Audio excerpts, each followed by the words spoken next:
Қайырлы күн, құрметті көрермен, менің каналыма қош келдіңіз. Бүгінгі ауызашарға витаминге өте бай әрі дәмді болып шығатын бауырдан салат жасайтын боламыз. Видеоны соңына дейін қарап, менімен бірге жасап көріңіздер. Ол үшін ең алдымен бауырымызды пісіретін боламыз. Бауыр бізде жұмсақ әрі тез пісу үшін сыртындағы қабығын, яғни пленкасын алып тастайтын боламыз. Және де осылай бөліктерге бөліп пісірсеңіздер тез пісетін болады.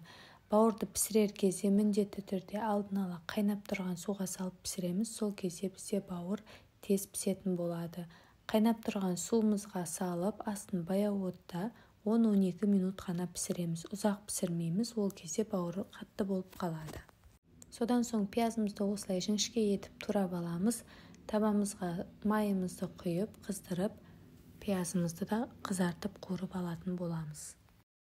Қыздар, бізде бұл салат дәрумендерге өте бай салаттардың бірі болып табылады. Міндетті түрде жасап көріңіздер. Әсіресе үлкен кісілер келген кезде жасап берсеңіздер, ол кісілерге ұнайтыны сөзсіз. Осылайша пиязымызды қызартып қуырып алғаннан соң басқа ыдысымызға салып аламыз. Және де жіңішке етіп туралған сәбізімізді салып, тағы да 1 минуттай қуырып аламыз. Сәбізді ұзақ қуырмаймыз, қыздар. Осылайша кішкене ғана қуырып, тағы да бөлек ыдысқа алып қоямыз.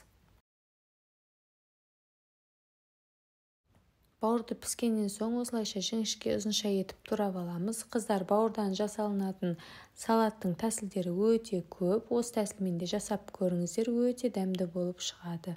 Бауырдың барлығын жіңішке етіп турап аламыз. Және де тұздалған қиярымызды алып, осылайша жіңішке ұзынша етіп турап шығамыз. Барлығын осылайша жіңішке ұзынша етіп турап алғаннан соң ыдысымызға салып, және де жаңағы бөлек ыдысқа алып алған пиязымызды, сәбізімізді саламыз. Және де дәміне қарай тұз, бұрышымызды салып, майонезімізді салып, жақсылап араластырамыз.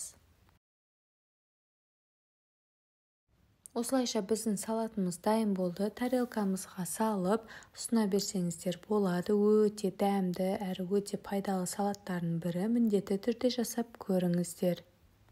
Видеоны аса лайк басып, пікір қалдырып, каналыма қолдау білдіріп, тіркеліп қоюды ұмытпаңыз.